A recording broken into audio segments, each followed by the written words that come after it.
Of course, everybody wants the war to end.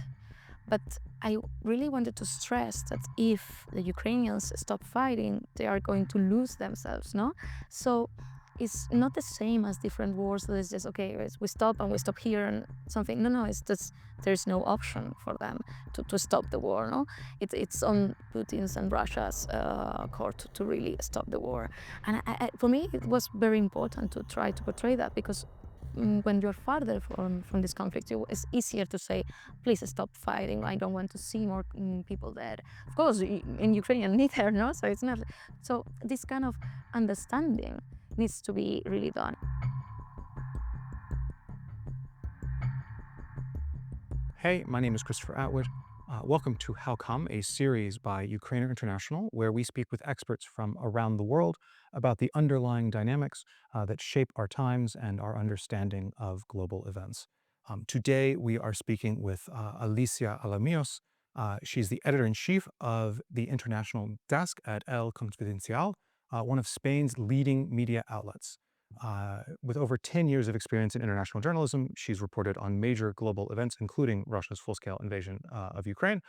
Previously, she was a Middle East and North Africa correspondent based in Egypt, where she covered terrorism, radicalization, and migration. Alicia, thank you for taking the time. Thank you for joining us. Thank you for making it out to Lviv. I know that you haven't been here in a while.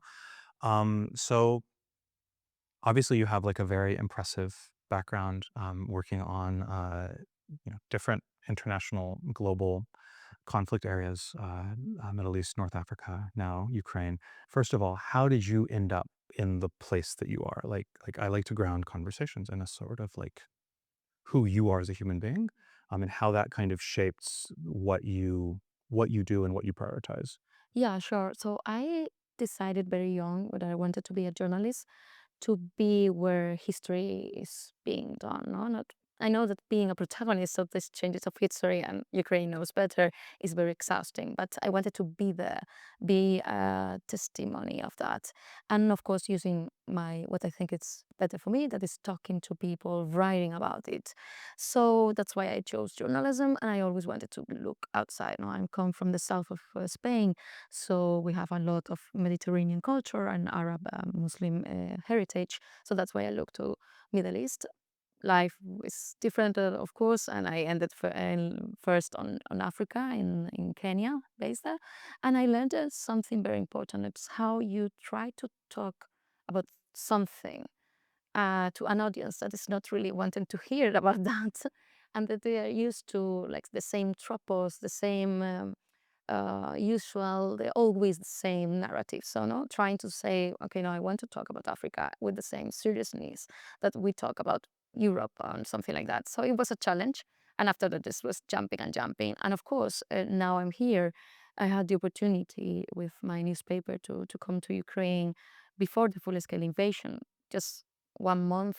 But my first time in Ukraine was in 2020, but the first before the full-scale invasion was that Christmas. It was Christmas, the 25th of December, and we were in Kramatorsk, talking with some Ukrainians, government there and everything. And it was already with the army, the Russian army, in the borders. And it was this feeling of something was going to happen, but nobody wanted to really thought about that. And finally, when it started, I had the opportunity to come here, and it's since then, of course, how cannot, no? Is the most important thing that is happening to European history. As a journalist, how I will say no to be here and covering and talking to the protagonists of that. No, I really I appreciate that perspective. But also, like, there's it was one thing to be a journalist, and it's quite a different thing to approach journalism the way that you do. And now, of course, I'm not a Spanish speaker.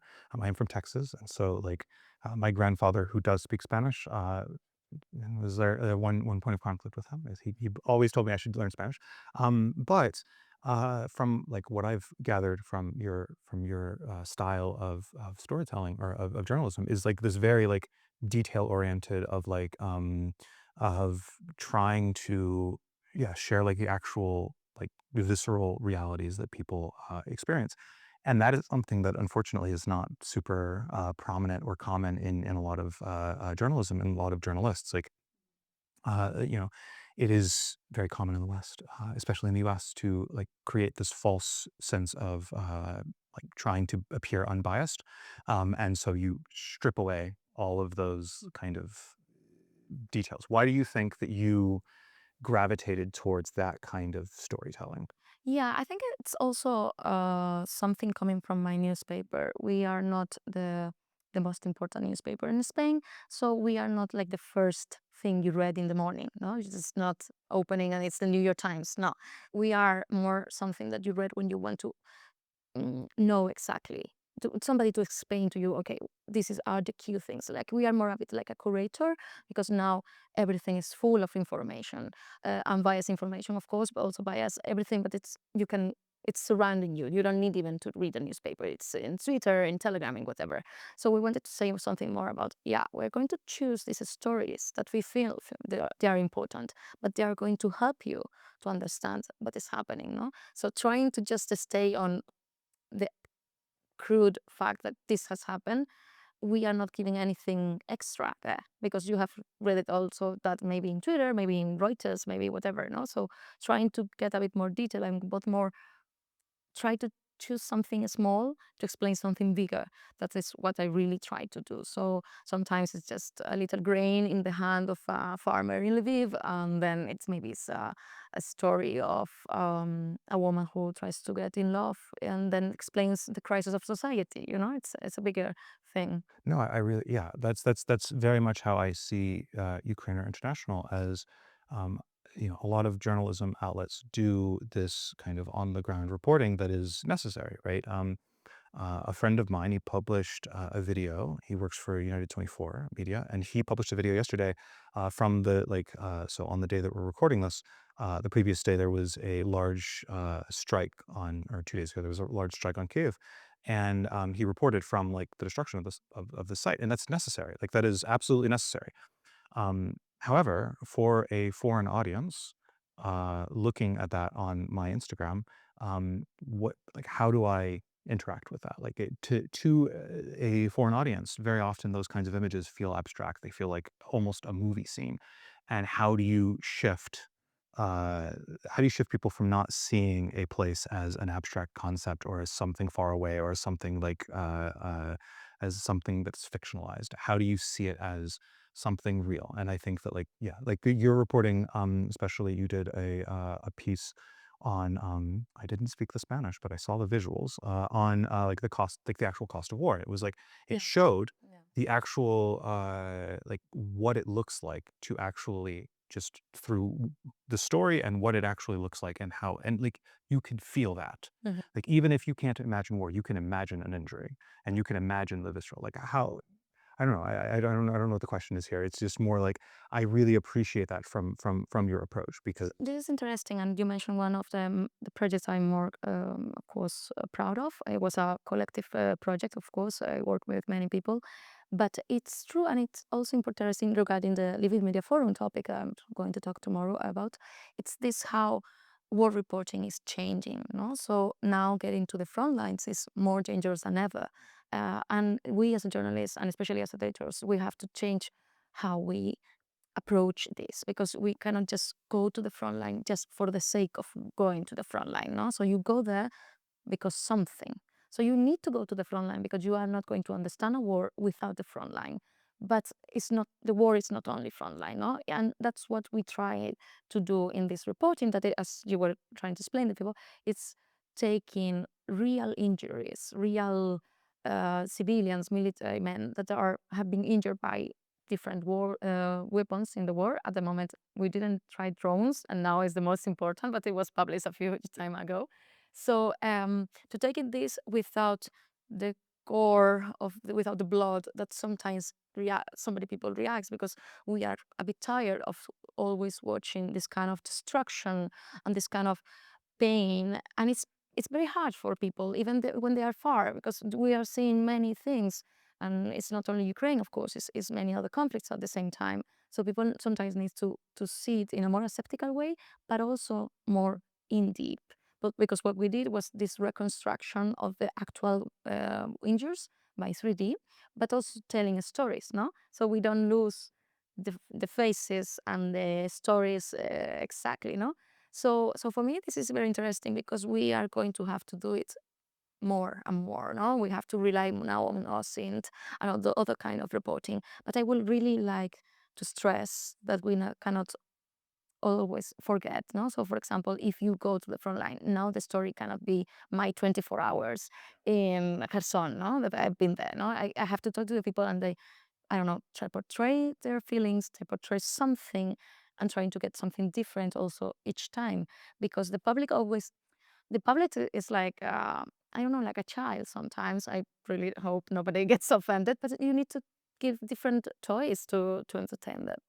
No, I understand where you're coming from, and no, I mean, like, I wouldn't even view it as I wouldn't even view it as like what you're describing isn't even that the public can be like a child, but more like the public like doesn't have an incentive or the capacity emotionally to constantly engage with difficult topics. And so our jobs are to find ways to allow them to engage in a way that is real and that they can emotionally actually feel invested in. Yeah, because it's not their responsibility to be engaged. It's ours to find the way to tell them. So it's not. I understand. You see, in Spain, when the full-scale invasion of, from Russia to Ukraine started, the people shifted very to pro-Ukrainian stance in difference what happened in 2014. That it's a long story, and if you want, we can get into deep why Spain changed it from that stance. But also, I remember many journalists coming from my experience. That I've been working in Middle East and in Africa, so they are like, oh, why we are looking that much to Ukraine and not to other conflicts? And it's like this is not a contest to be which conflict, but it is normal that the public is more interested in a conflict that is closer to their places, no? So Ukraine is a European country. The war is in the European sphere, and it's on our gates. So of course, it's going to get more attention. I don't really like to blame never the public because of normal stuff that is the interest, and it will always shifting. It's our responsibility if we want to not. Yeah, exactly, exactly. And like so no, so anyway, just to let you know, I interpreted your comment very, very as you meant it, which is like it's not that they are children, but it's like you have to treat them like Yeah. almost like you have to like when I'm exhausted, you sometimes do treat me like a child and like help me be interested in something. But another point is that like with all of this, you mentioned the front and Tetiana Harkova and Volodymyr Molenko. They're a couple, both like philosophy professors, or he's a philosophy professor. She's a like literary history expert and philosopher. Anyway, they wrote a book. They do a lot of trips to the front line areas. They deliver a lot of cars to the military, deliver a lot of books to libraries. Um, and I've joined them on trips, and they wrote a book called Life on the Edge. And it's a book of essays and kind of reflections on what it is to be in the front. And what they describe, the way they try to describe the front, is that life on the edge like becomes continuously more and more surreal.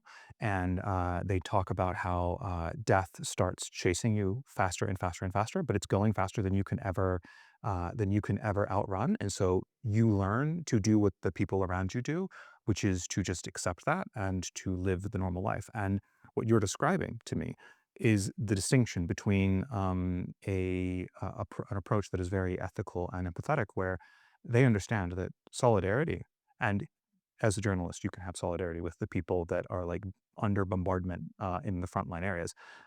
Solidarity means actually going there, not doing a 24-hour thing and saying I was there, but going there, experiencing it, how people there experience it, and then come back and try to share those kinds of stories.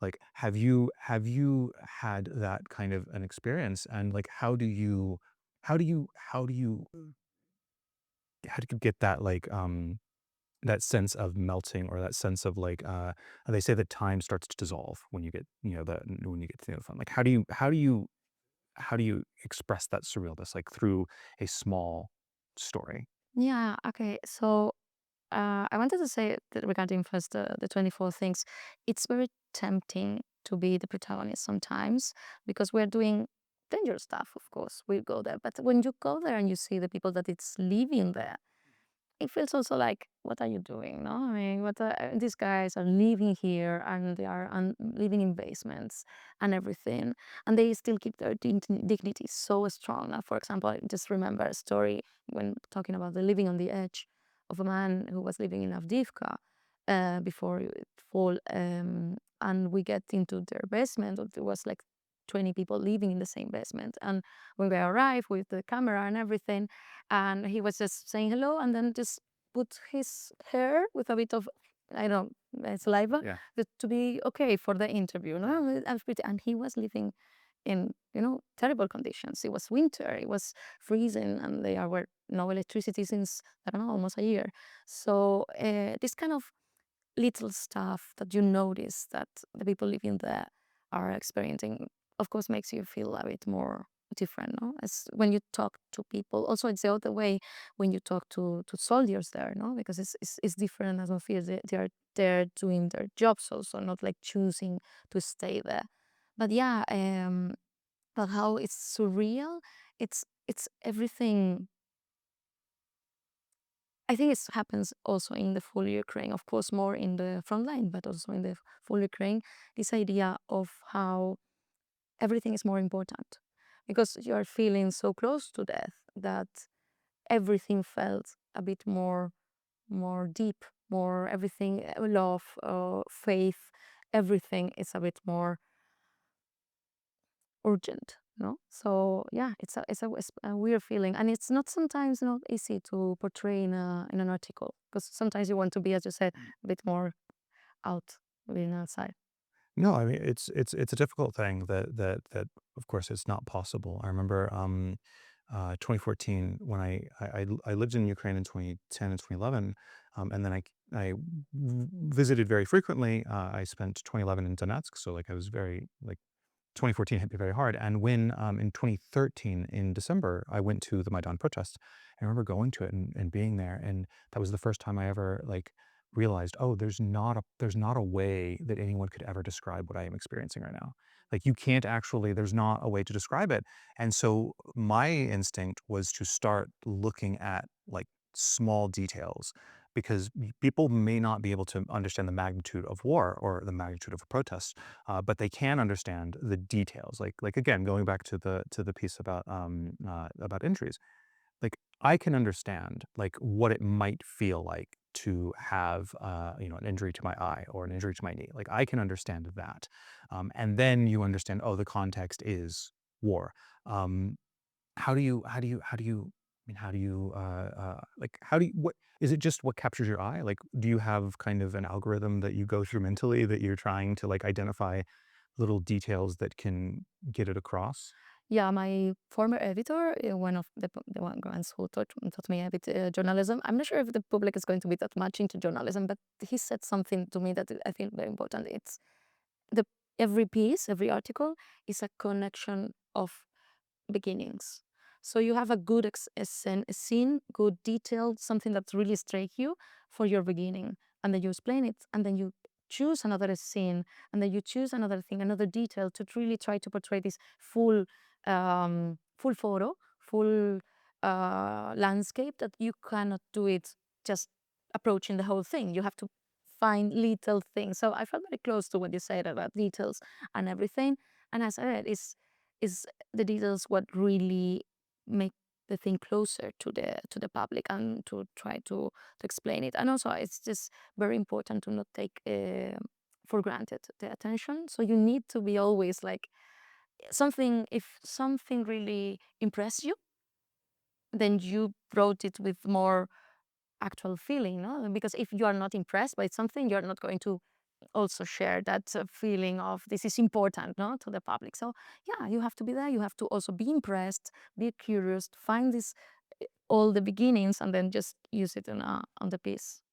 I'm wondering, as you're describing that, I'm wondering the relationship between you being Spanish and your approach to a place like Ukraine.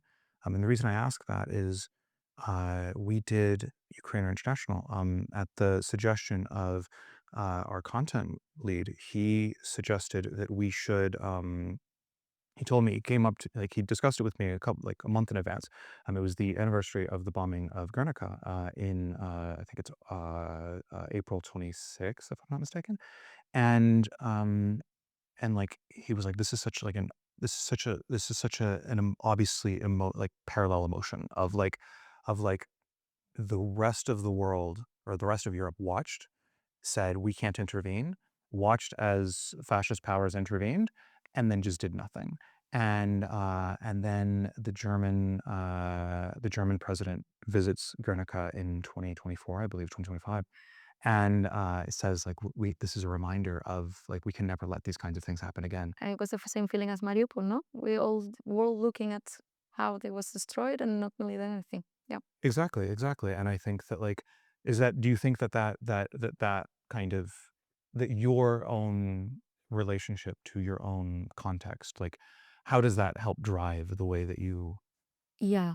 No, I think every country has their own traumas. So, for example, I think there's a shared trauma in Europe with the First and Second World War. We didn't have that, no? And so we have our own trauma of the Civil War, as we call it.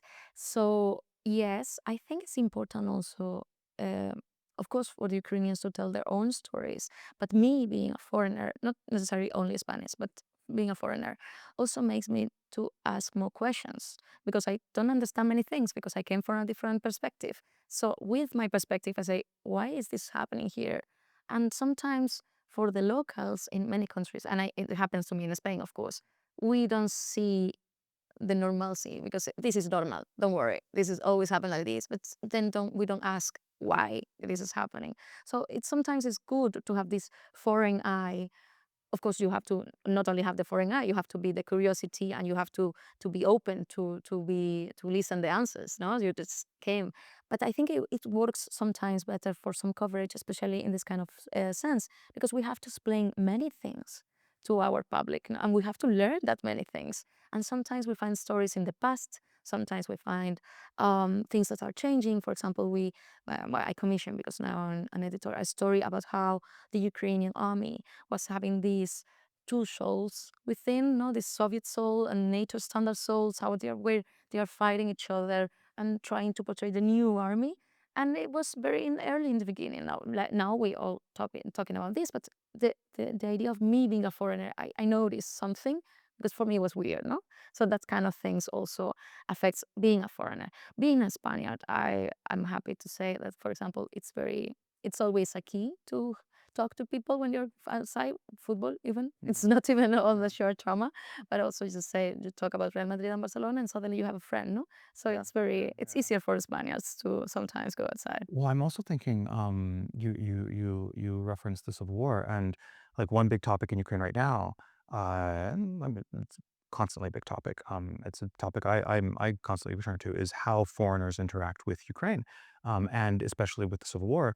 The connection there is that the most popular book in Ukraine last year, was a book of essays by a young author called Artur Dron, Mhm. which is called "Hemingway Knows Nothing." Oh, wow. And the titular essay is basically it's rooted in a journalist who asked him, "Do you like how does it feel like it's like you're like a modern Hemingway, like you're fighting but you're also writing and blah blah." Blah." And his response was, "No, this is totally different. Hemingway sought out like adventures. It was an adventure for him. He had no connection to those wars. For me, this is life or death. If I don't fight, my identity ceases to exist. And so no, I don't feel at all like Hemingway. Like, Yep. and I wonder from this, like, I know in Spanish society, like there's a discussion still about like the roles of people Yeah. like that. But like, how do you think at all, does that impact you? How do you perceive these kinds of things? Yes, I mean, answering to that, I think this guy has really a point that I really tried to tell the Spanish people. I'm not sure I succeed somehow. Is that of course everybody wants the war to end, but I really wanted to stress that if the Ukrainians stop fighting, they are going to lose themselves, no? So it's not the same as different wars that is just, okay, we stop and we stop here and something. No, it's just there's no option for them to stop the war. No, it's on Putin's and Russia's court to really stop the war.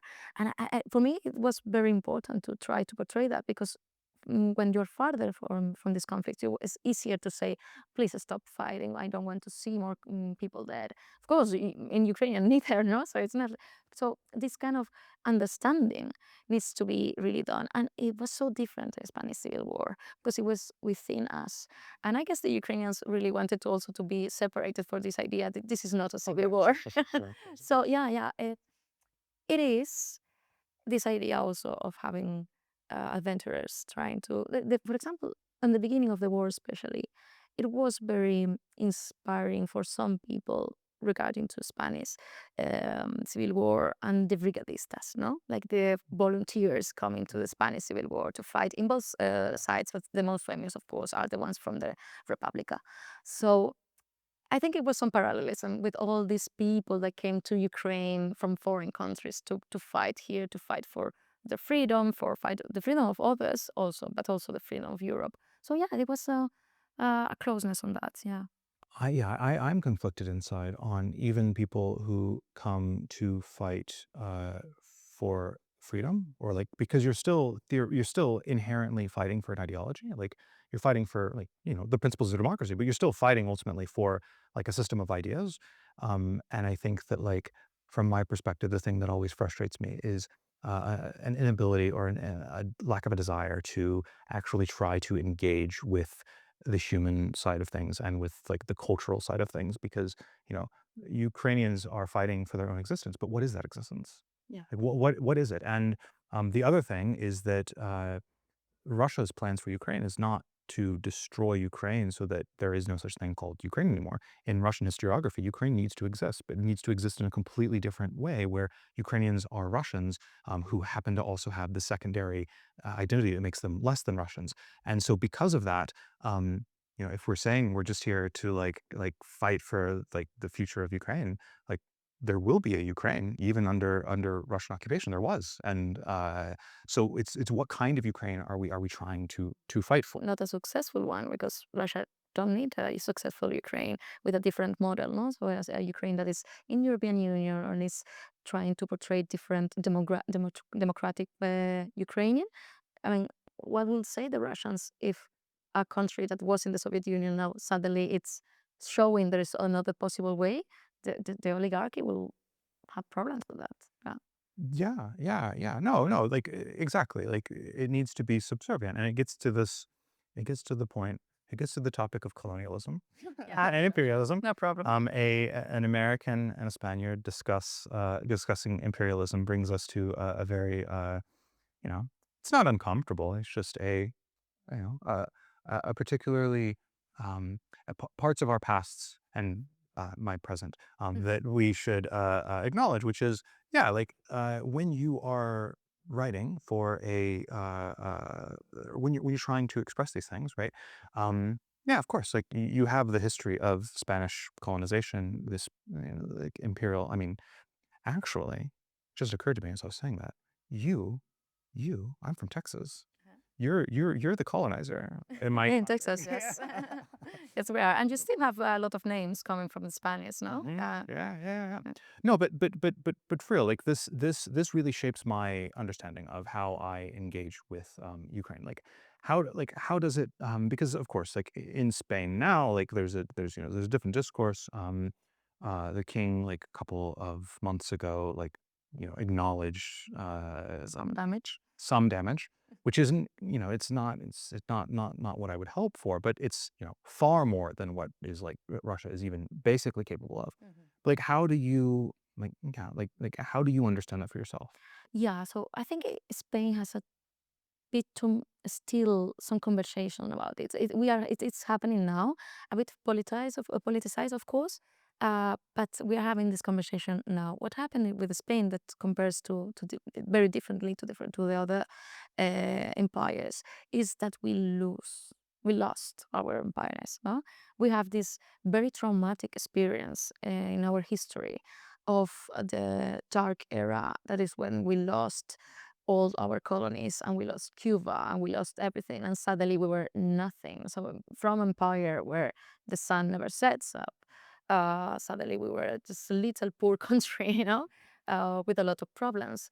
So that was a traumatic experience in our story. I would say that it shaped a lot how we are now. We are a bit pessimistic always about ourselves. It's not like outside we look very, yes, we are going further, but we are always blaming ourselves and saying, no, Spain is not good, Spain is not, even though the data show us that we are going good. But no, so it is important. Why other empires are having problems with their empires past? Because they didn't lose. So, for example, UK, that they have this colony also, of course, now they are not colonies, but they are still in the Commonwealth. Yeah. They are still, I mean, UK is still in best shape economically than the rest. So it's not like this losing. So Spain did lose, and big lost. And Russia is not at that point neither. No, so they don't have this problem of losing.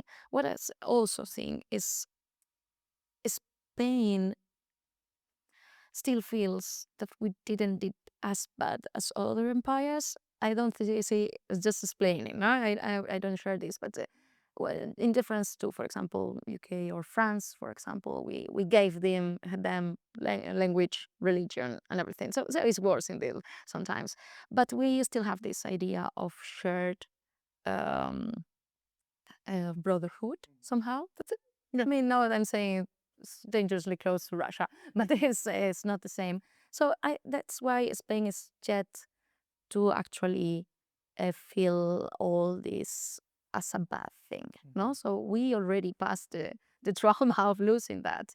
We weren't a successful empire finally, and also now we are starting to say, okay, yes, we did some stuff, but we are also seeing how this is used politically for in the countries like Mexico, for example, or Colombia and Peru. So it is still a process. We are not yet done with this acknowledgement of what we did, but we see you see it now. For example, 1 in every 5 persons in Madrid is from Latin America, so it's a foreigner. So we are also very close in history and still having these paths and connections. It's true. It's true. But also, and I understand the point about brotherhood, but also I would say that part of it is also because, uh, and this is like when I visited a couple years ago. I visited Puerto Rico, and as I was leaving to go to Puerto Rico, a Ukrainian colleague of mine said, she asked me, "Oh, Puerto Rico, is that like a colony of the U.S.?" It's like, "Oh God, oh no, oh no." And as I got on the plane, I start like downloading like papers and like different analyses about Puerto Rican independence, history, everything. And it's really interesting because, yeah, the Puerto Rican case, uh, yeah, fundamentally, the reason that there is this part of like this brotherhood or this like affinity still for Spain, is also that the empire was extremely successful. Like the natives of Puerto Rico, like there are attempts to bring back Taino culture and No, because we mixed a lot with the locals.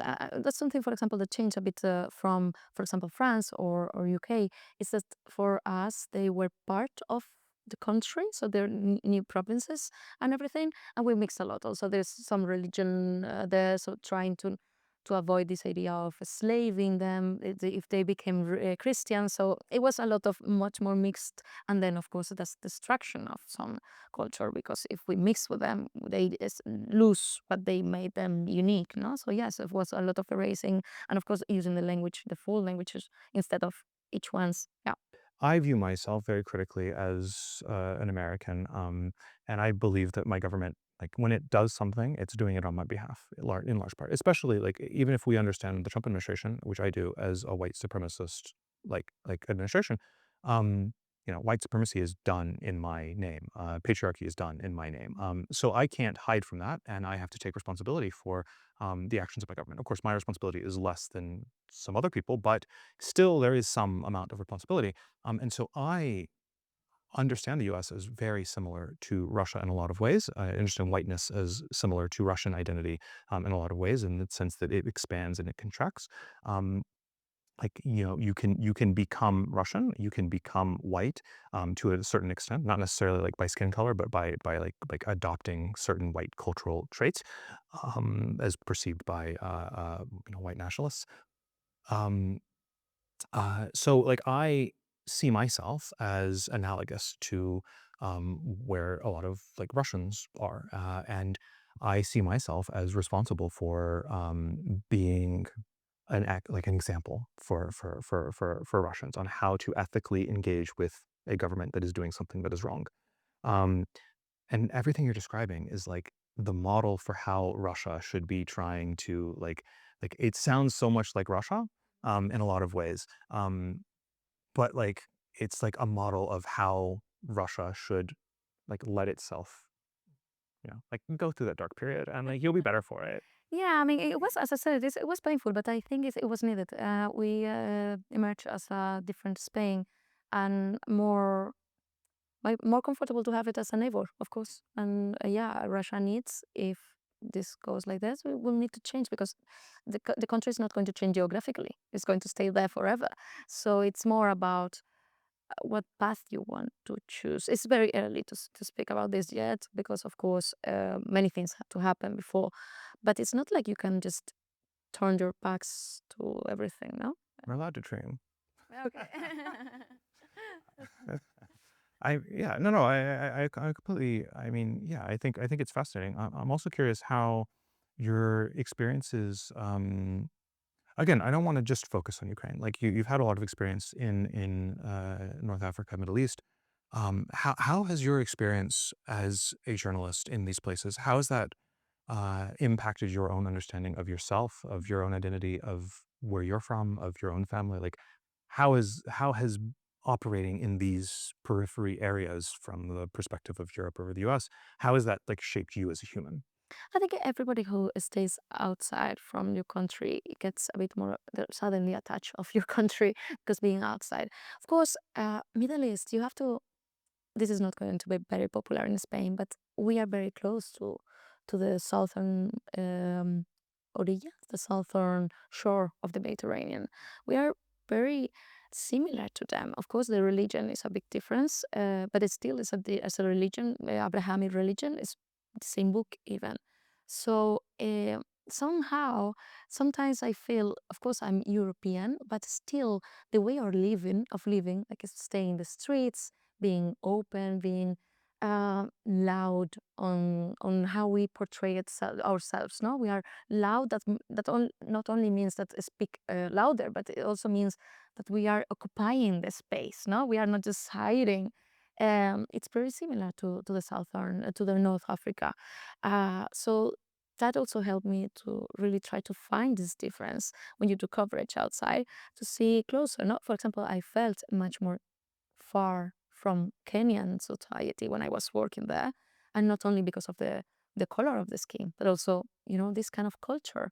And North Africa, Middle East, even as chaotic as it is we are the same, just from the opposite side of the neighborhood. And of course, there are these kind of forces. I was living in Middle East when the Islamic State, I don't know if you remember Daesh, as it was called, was doing all these terrorist attacks, not only Europe, but of course, especially in Syria and Iraq.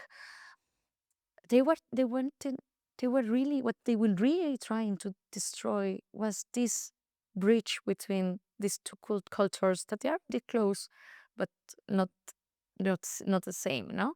So they were digging this this space, this rift between us with all their violence and all the rhetoric and everything. And that was what they wanted to destroy. They wanted to destroy Mediterranean. So for me, as a Spaniard, and that's what I learned mainly from the Middle East of my coverage there. I know it's nothing related to Ukraine, but it was for me what I learned really.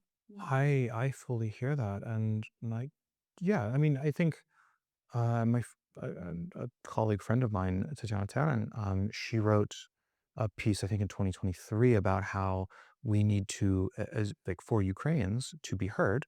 Yes, Ukrainians have a right to be heard and have a right to be the subjects of their history.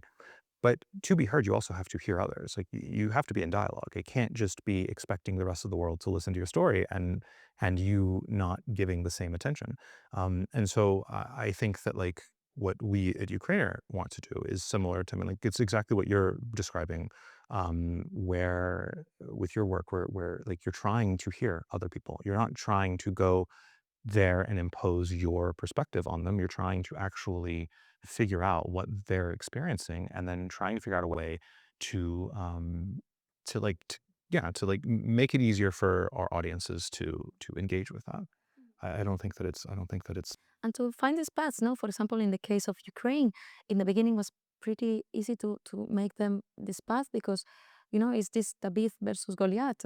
I mean, of course, everybody would like to be the strongest in the relationship, but it was so inspiring for many people in Spain. Like how, especially for example, we have something in Spain for coming from this very dark ages we have after we lost the colonies and the money that was coming from them.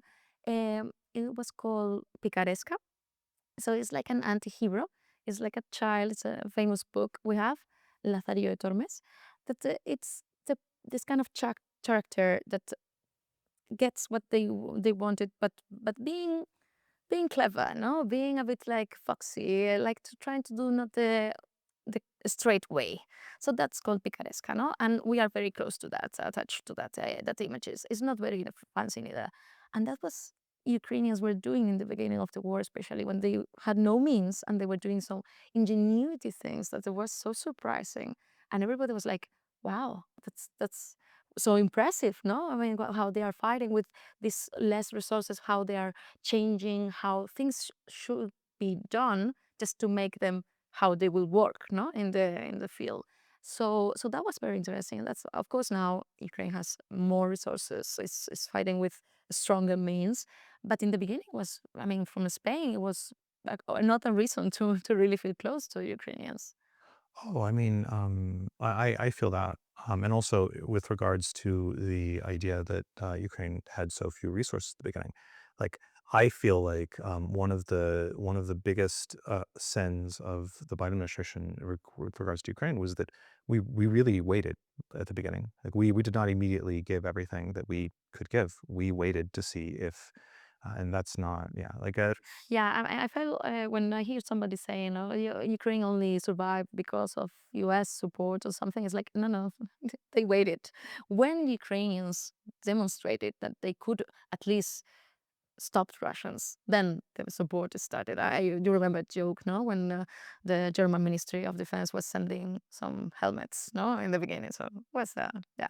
Yeah, no, it is. It's so yeah, and you lose sight of that. And again, this gets back to the importance of being there. You told me before the interview, like you try to come to Ukraine every few months, and you try to go to like frontline areas, because it's important. You can't understand what you're reporting on if you're not able to engage with people. And unfortunately, I also see this in like even in advocacy in like the discussions about Ukraine, where you have people who are based in a different country, who don't visit as frequently, and they can create a skewed perspective, and they also have skewed incentive structures.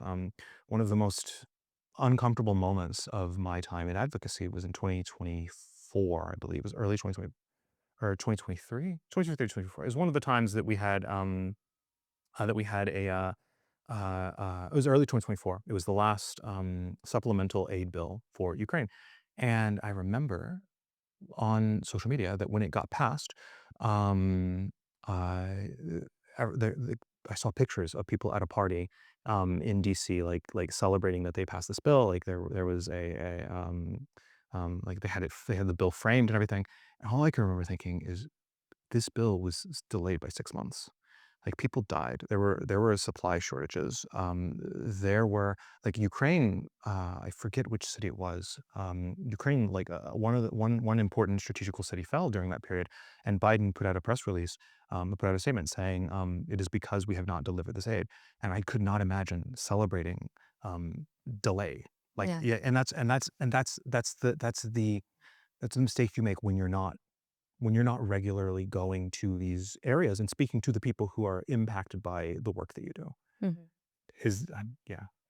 No, no, it's really important. It's really because I mean, of course, you need to also go into the rare areas, but if you don't stay in the front line, you are just starting to believe what you think. No, so you became dialogue with yourself and say, okay, no, because I think this is what is happening, and it should be the opposite way. No, what I see, what is happening, is framed what I think, and so it's needed, and to talk to them, and of course, as I said, trying to find when you go there the thing you collect there, trying to translate it to what is happening, no? To really find why you are doing this. No, it's not just going because of saying hello, but to understand things and to find a story about something, like what this means. For example, if you go to Kherson, it's not just only to to be there in the human safari. No, it's just to try to say, okay, this is what happened when the I mean, indeed, it was like future. You can see the future, what is happening in Kherson,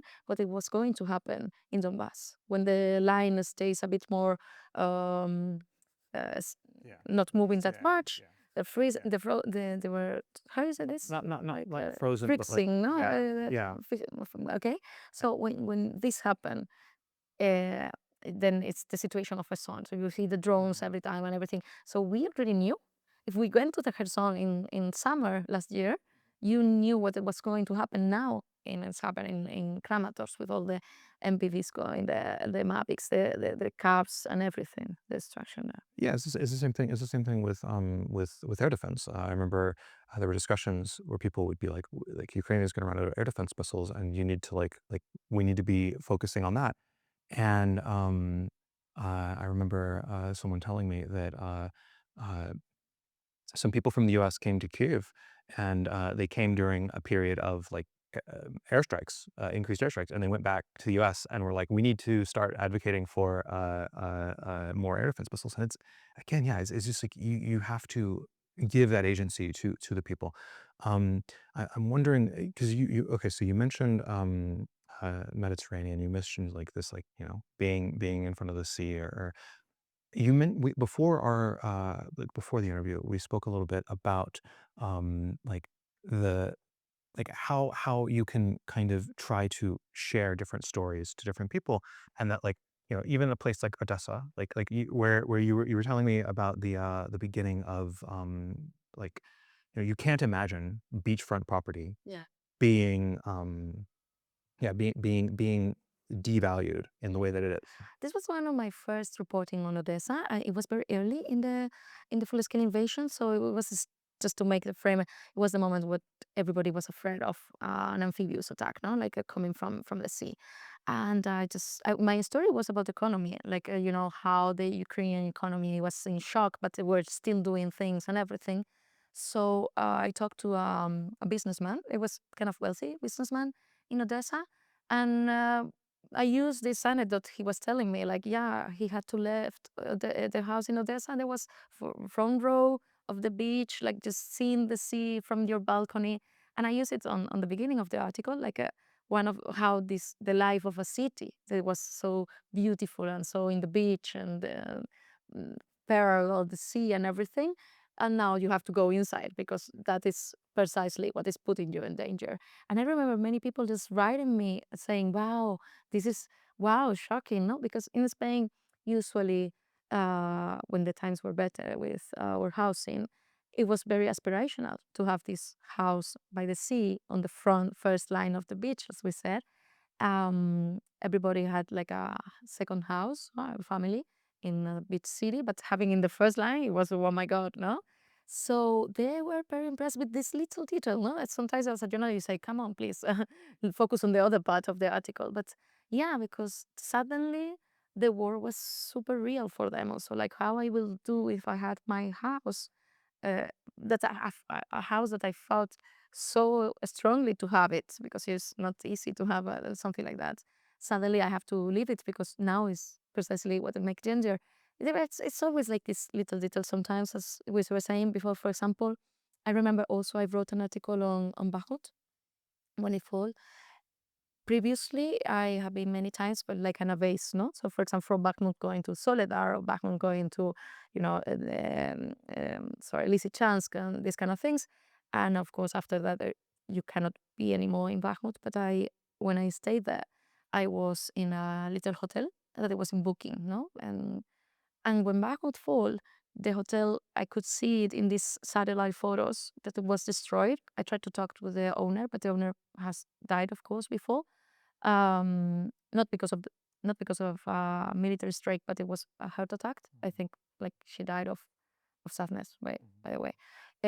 But the hotel was destroyed, but it was still in the cache of booking, so I could still like check it already, and I put it on the article, and the people were like, "Wow, it's because we use booking every day, not every day, but every summer to go places, no?" And there was like a ghost of this city still on the app, no? So they were very impressed with this usually little things that makes closer sometimes because it's something that we use every day. Yeah. I think there's huge power in yeah, in the everyday, in like I'm a big believer that like well, if you even just look at psychology and you look at anything that any psychologists have written about like human relationships, whether they're romantic or like between people, like it's interpersonal, it's never about grand gestures. Like you can't build a solid friendship or romantic relationship through large grand gestures. You have to build it through consistent small exchanges and small acknowledgments. And I think that these kinds of things are the small acknowledgments. They're the things that people just don't know. Like uh, I met a little girl in in a little library near the Dnipro, in a village near Zaporizhzhia, about 15, 20 kilometers from the Russian positions. And we could hear shelling across the river. We could hear the Russians were storming Ukrainian positions. Um, and I went to the library, and there's a library there, and there's this little like 8, 9 year old girl, and we start talking, and it's just like it's so fascinating to talk to her. And then she tells me she loves reading and she loves writing. And I'm like, oh, Marusia, you write? Do you write in Ukrainian? She goes, yes, of course I write in Ukrainian. Like, what topics do you write about? And she looks at me and very excitedly, she tells me, I like to write about animals and humanity. Wow. And I'm like, oh my God.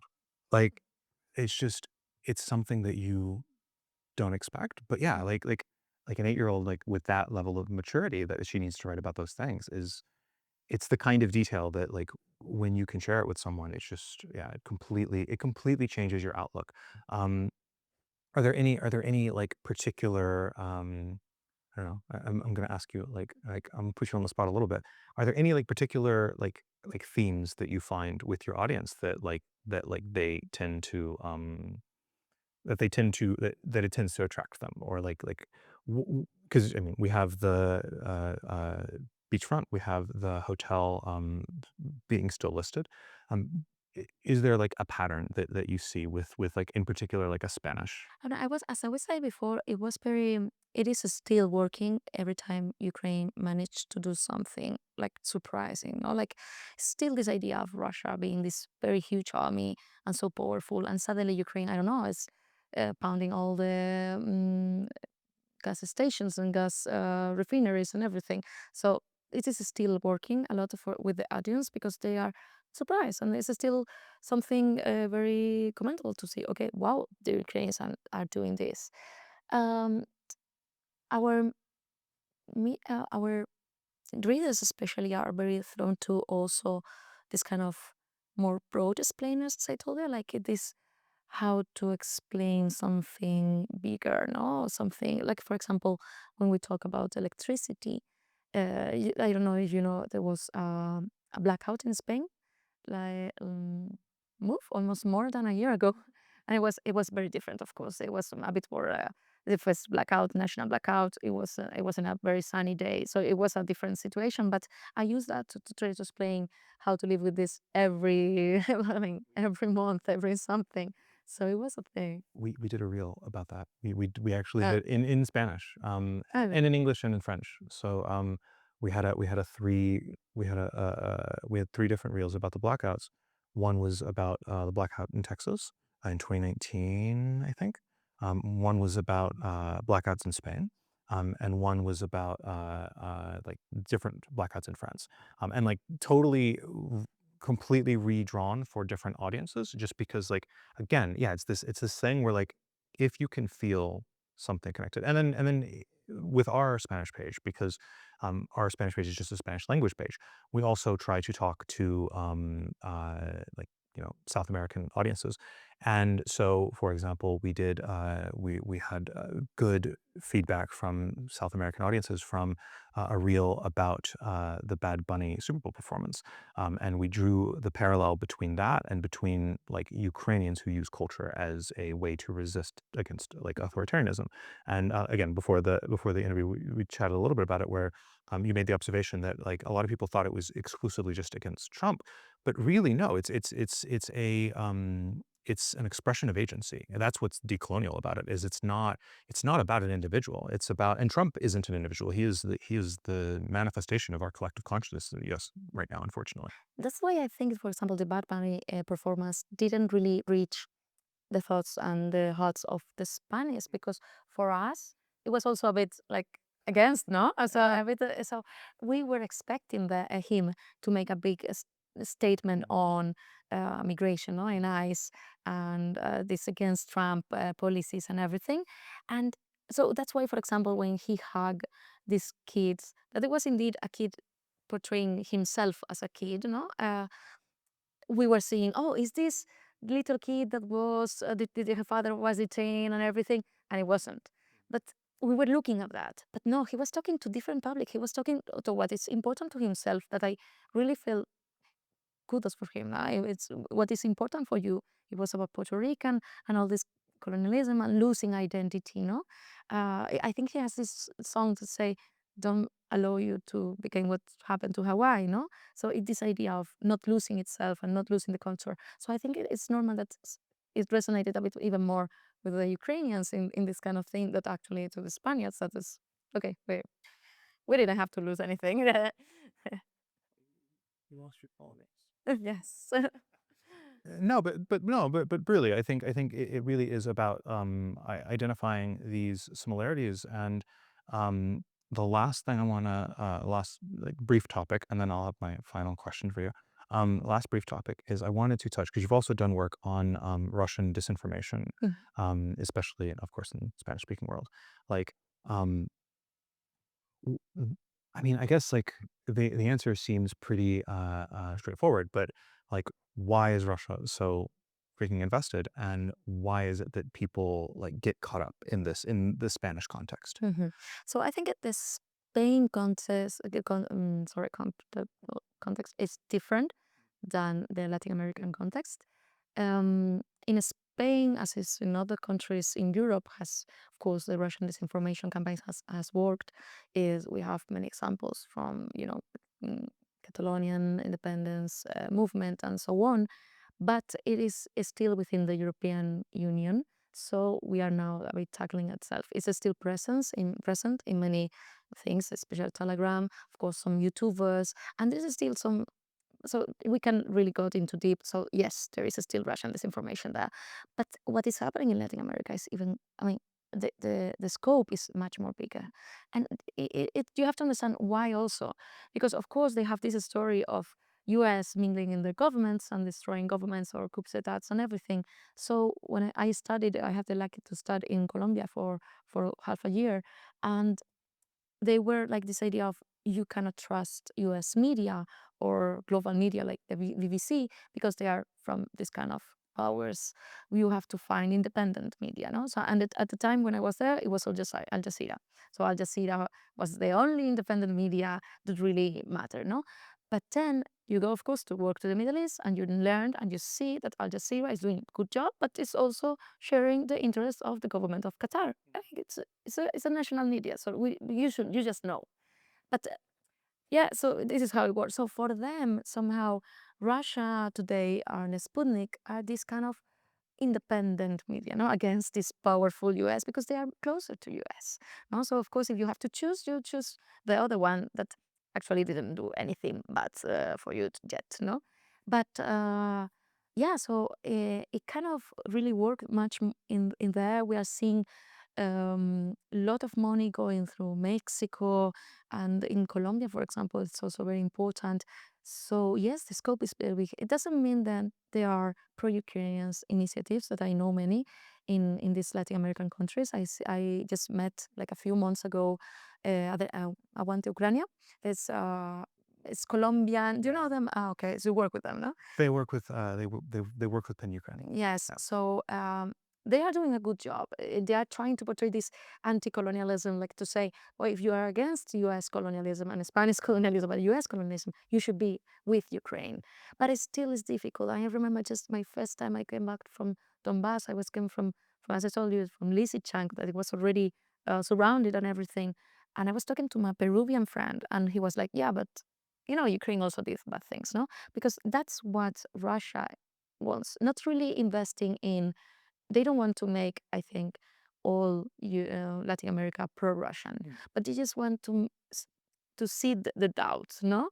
To make it so you are a more, you feel you are equanimous, no? Like, okay, yes, I'm not pro-Russian, but Ukraine also had something to do here. They bombed Donbass in previously, no? So that's what they mean.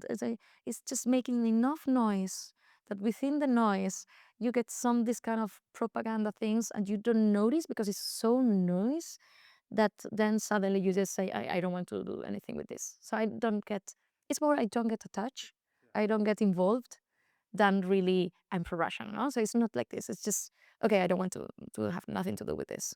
I no, of course. I think the goal, Russia. I mean, it's relevant for Russia. Like they don't care. But sorry, what is to keep going with your question? I'm not sure that Russia is just in putting a lot of money in Latin America because they are into Latin America, but I think it's just because it's working. Yeah. So it's just they say, okay, I put in money because it's actually working, and we have seen also that in the Sahel region, Russia has put thousand. I mean, it's not that expensive. I think they just put money, but it's pretty useful for them and really cheap. No, yeah, yeah. I think that makes a lot of sense, and I mean, it tracks with Russia's history, and Russia has this very bizarre way of understanding itself as both simultaneously a great empire, but also the victim of empire, and somehow they're able to sell that message. And I mean, it makes sense why they're able to sell that message. If you put yourself, like, if you go back to like empathy and like trying to understand people, if you put yourself in the shoes of someone from Colombia, like, of course, like I would be very skeptical of the US. And if you're very skeptical of the US and you assume the US is probably up to no good in some degree, and as an American, I would argue that, like, our interest in Ukraine are largely like our own national interests. It's not really a huge, like, moral impetus is why we're continuing with Ukraine even under Trump. It's because it's in our national interest to be with Ukraine. And so there is a way to criticize the U.S. about that.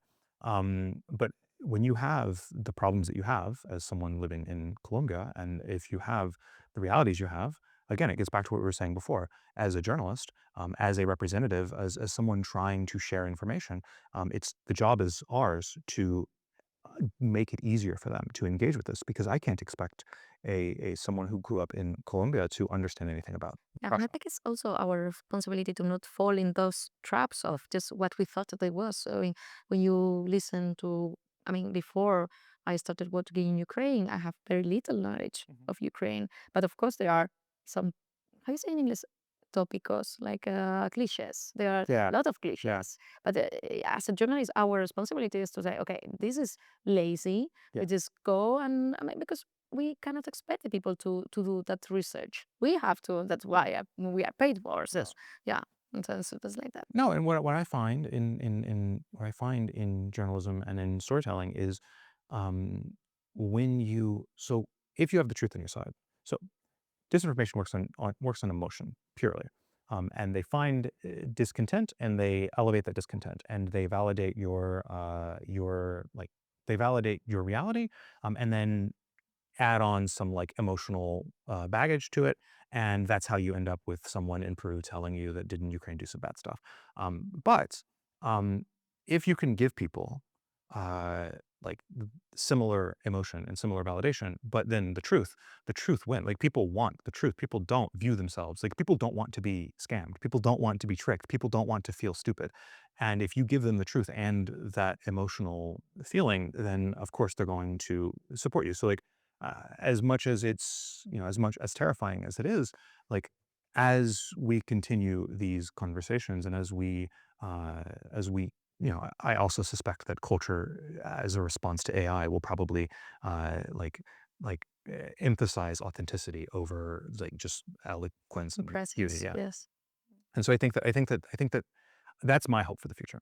Is I think that we can engage with audiences in South America and like like you said, like if like the yeah, these different programs that say like actually if you're against imperialism, like guys, like look at Russia's history, I think. Yeah, I am glad you mentioned the AI because that's also bring me an idea when we were talking about the future of frontline journalism. Yeah. It's going to get more difficult to just cannot go just for going and so on. Yeah, because with all the AI is doing with the reporting and everything, presence, I mean, being there is going to be more valued. So it's like you have to be more careful because it's more difficult to be there. But if you are there, it's wow, it's incredibly value compared to the bullshit that AI is just vomiting. Oh, no, I mean, like, just to this point, sometimes I will, like, I use AI for most largely for analysis. So I'll upload like a PDF, and then I will ask it to analyze something I'm working on through the lens of that PDF, and then I will use that feedback to like make my own judgments.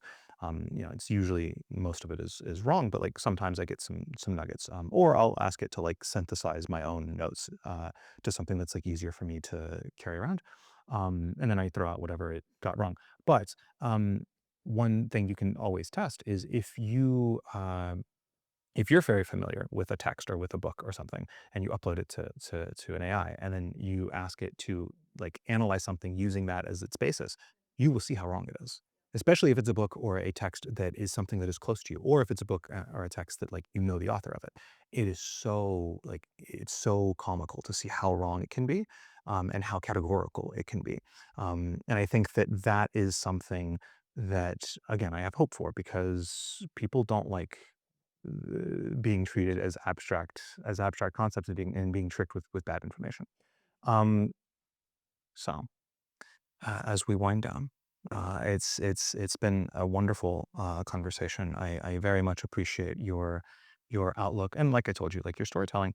Um, but as someone who works in human rights and as someone who tries to tell these difficult stories, I know that it's not an easy task mentally, and it's also not an easy task uh, just generally. I mean, it's not an easy task to live in the present moment of history with all of the chaos, with the war in Iran, the Hormuz Strait, which the totally different conversation. But how do you stay grounded? Like, how do you, uh, and I don't want to say distract yourself, but like, how do you like just get your mind off of the seriousness of everything that you need to work on? Like, examples might be like mine are, I love slop drama slop on YouTube, and I also sometimes love, maybe I shouldn't say this publicly, but sometimes I love to like just hate on like on psychology like psychology Instagram Yeah. channels where like it's just someone who's read a bunch of psychology books and they just like have no idea what they're talking about. And like you're just like it's so fascinating. Um, Yeah, okay. So it is true. These last years have been very tough because it's not only Ukraine, of course, also I have been going from not from Gaza, of course, but what is happening in Gaza. So yes, it is very painful because I think that people don't really understand how the journalists we are looking at many things many times because it's not like just I do an interview on frontline on somebody that I don't know if you're going to see ever again, but it's just I have to look, then think about it, how to portray in the article, and then I have to read it again, listen again, to transcribe it, and then use the quotes in the article. So it's a lot of time looking at the same thing, and we have to deal with many images coming, everything, and then trying to choose which ones to to show, to say yeah, to choose and portray. So it is double, triple the normal. Just to like slightly add to your point, I worked on two separate reports on Russia's violations of the Genocide Convention, and like yeah, like I had to. My most difficult night was compiling a list of cities I could confirm were destroyed, and so I'm looking at those photos, I'm describing those photos, and I am like double checking them because I'm convinced that I'm gaslighting myself. And it's like 2 a.m. and I've been writing about gender-based sexual violence and the transfers of Ukrainian children. And now I'm also creating a list, and I'm just like have all of these things all in my head all at the same time, and it's just like, oh my god! And I'm not even there at the time. Like I was in New York when I was writing. Exactly. It's not once. That it wasn't once, of course, it's traumatizing, but again and again. So yes, it has been difficult. For me, it really helps. I know that this may be not the easy answer, but I really try to say this is also a job.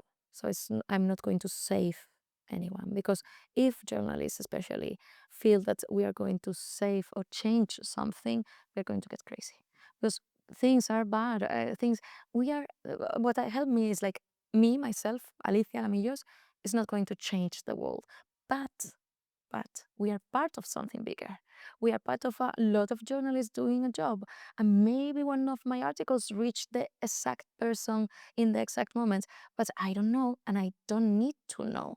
It's just I'm doing my job, and my job is I have the luck to be part of something bigger, not to not have this information silence or information blackout that Russia wanted on Ukraine, or what Israel wants on Gaza. No, so it's this idea of, oh, what is happening in Iran. We don't know what is happening in Iran because of this information blackout. So I have the luck of being part of this kind of putting some light on what is happening, but I don't put myself into the pressure of what I do is going to change things. And I have to be very honest also with people who I talk with, especially in Middle East. It's like they talk to you for the problems. It's like, yeah, I'm going to report this story, but maybe it doesn't give you what you want. No? So you need to really think about that, because if not, I mean, you're not a hero, and if you are you are just waiting to be, it's going to be so frustrating. So it's not only the trauma, but it's also you putting yourself into a position that you're not alone there. So you just need to be part of something. I love the way that you articulate, because that is exactly how I've always. This is why I always struggled when I worked in marketing advertising, and like it's a field where like one person gets credit for the idea, and I always felt so weird about it. Like I was like whatever idea I came up with is the accumulation of all of the interactions I had from the time I read the brief until, and like even my own background, and even like the ways in which different people interacted with me. Um, uh, we can't speak wrong. Like, I I yeah, I struggled in I mentioned, advocacy. I struggled in advocacy work because, like, in advocacy in DC, what you're supposed to do is you're supposed to claim everything. Like, you are the sole reason that anything positive happened to Ukraine, Wow. and you're never the reason why anything negative happened to Ukraine. And my perspective is, like, I try to be, like, very more honest, and I'm like, I contributed to some very important work, but I can't say for certain what impact any of that had. Like, I can't know. It's not possible. I'm I mean, when it happens, like sometimes you feel, oh, well, this story really changed something. You have to be like, wow, this is a present for me, but it's not my job. So yeah, it's needed, because if not, you're too close to the story. And also, this is not helping me, but it really grounded me. I felt bad about this idea when every time I came here and talked to people, and I know that I can go back to my place, so I can just have a beer in Madrid when I finish this, and I know they're not. So it is not helping because I felt bad about them, but it is also remind me how lucky I am and I can do that. No? So it's just, yes, Alicia, you just can, of course, you will be thinking still about things, but it's still you are far. No, a bit. It's not, because I remember one of the stories that really impact me a lot is just I was on a train station going back from in Kiev going back to Spain, and leaving after, I don't know, it was 3 months of reporting here in Ukraine. And I met a woman, and she started talking to me in Ukrainian. I was like, oh, sorry, I don't speak Ukrainian.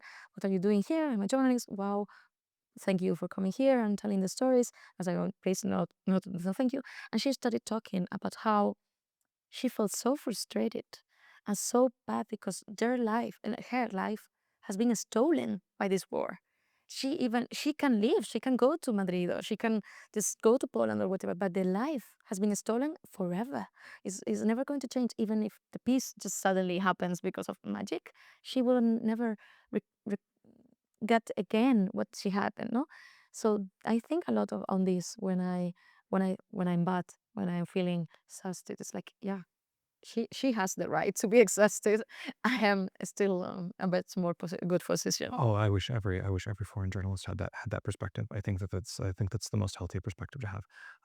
But I do want to know, how exactly do you relax? Like, how do you get it out of your system? Is it dancing? Is it the No, beach? Is it okay, so usually in the last months, what I did mainly is I'm very fan of Rayo Vallecano. I'm not sure if you know it. It's a football team from my neighborhood in Madrid, and it's kind of a poor team. Okay, so it's a neighbor team, um, and we are now in a European competition.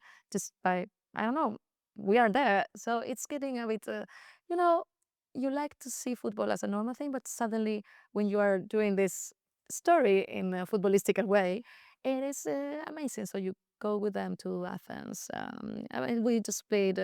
We're going to the final in Leipzig, so that also relaxed me. Just to have a bit of just thinking on this amazing football story of how a little team with not that much money and everything just is winning against, I don't know, I hope Crystal Palace next week. So yeah, that's relax me. Yeah. I will tell you, Ukraine is rooting against Crystal Palace next year.